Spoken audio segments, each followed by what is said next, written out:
कुछ रहस्य ऐसे होते हैं जो कभी पुराना नहीं होता। वो किताबों के पन्नों में छुपे रहते हैं, बस खुलने का इंतजार करते हैं।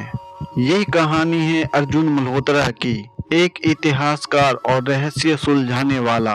एक रात उसे मिली एक रहस्यमयी किताब, 7 रहस्य जिसमें छुपे हुए थे।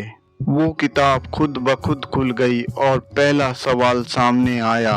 सवाल था, वो कौन है जो रात के अंधेरे में छिपा है लेकिन दिखता नहीं। अर्जुन चौंका, लेकिन डरने की बजाय जवाब ढूंढने निकल पड़ा।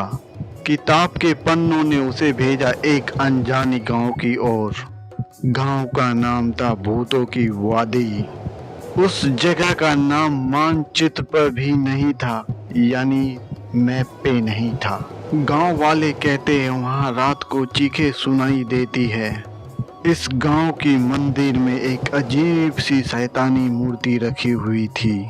गांव के बाहर एक पुरानी टूटी फूटी हवेली थी, रानी की हवेली। लोग कहते हैं वहां एक श्रापित रानी का भूत रहता है। अर्जुन ने तय किया वो उस हवेली के अंदर जाएगा। अर्जुन जैसे हवेली के पास पहुंचता है, तेज ठंडी हवा चलने लगती है। हवेली का दरवाजा खुद ब खुद बंद होता है, खुद ब खुद खुलता है। हवेली के अंदर घुप अंधेरा था, दीवारों पर धूल और पुराने निशान थे। हर कदम के साथ फर्श चरमरा रहा था। तभी एक औरत की धीमी आवाज गूंजी, तू आया है मेरी कहानी जानने या मुझे मुक्ति देने? अर्जुन डर के बावजूद बोला, मैं सच जानना चाहता हूँ। रानी का भूत सामने आया, उसका चेहरा उदास और सूना था। रानी ने कहा, अगर तू मेरा श्राप तोड़ना चाहता है तो पहले 3 सवालों का जवाब देना होगा। अर्जुन ने हामी भरी डरते हुए।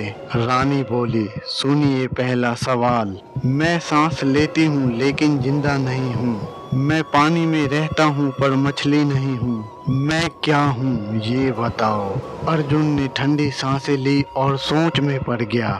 ये तो बुलबुला हो सकता है या फिर कोई आभास। फिर वो बोला, पानी का बुलबुला। रानी मुस्कुराई, सही जवाब। रानी बोली, अब दूसरा सवाल सुन। मैं हर किसी के साथ चलता हूँ पर कभी नहीं थकता। मैं ना देख सकता हूँ ना सुन सकता हूँ पर हर जगह हूँ। अर्जुन बोला, ये तो परछाई हो सकती है। रानी ने फिर से सिर हिलाया और कहा, सही जवाब। अब रानी ने तीसरा और आखिरी सवाल पूछा, मैं अंधेरा हूँ लेकिन रोशनी से डरता हूँ। मुझे पकड़ना चाहो तो मैं गायब हो जाता हूँ। अर्जुन थोड़ी देर सोचता रहा, फिर बोला, ये तो डर है, ये तो डर है। अब रानी की आंखों में आंसू आ गए। रानी ने कहा, तूने मुझे आजादी दी है। मैं सदियों से तुम्हारा इंतजार कर रही थी। एक तेज रोशनी चमकी और रानी की आत्मा गायब हो गई।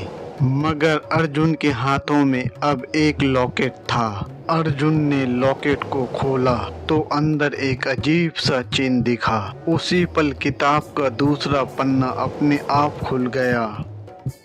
उस किताब में एक नया सवाल लिखा था, वो क्या है जो ना जीता है ना मरता है लेकिन सब जानता है। अर्जुन के सामने अब अलग रास्ता था, यक्ष का दरबार। एक और रहस्य, एक और खतरा, नए सवालों के साथ। लेकिन अब वो पीछे नहीं हट सकता। 7 रहस्य की सच्चाई धीरे धीरे सामने आ रही है और मौत हर कदम पर उसका इंतजार कर रही थी। ये तो पहला सवाल था, भूतों की वादी का रहस्य।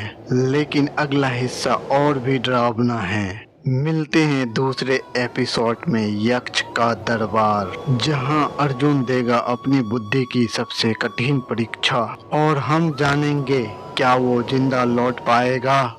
Please guys, like share and subscribe. आपके सपोर्ट की ज़रूरत है, प्लीज़ आप सपोर्ट करो यार।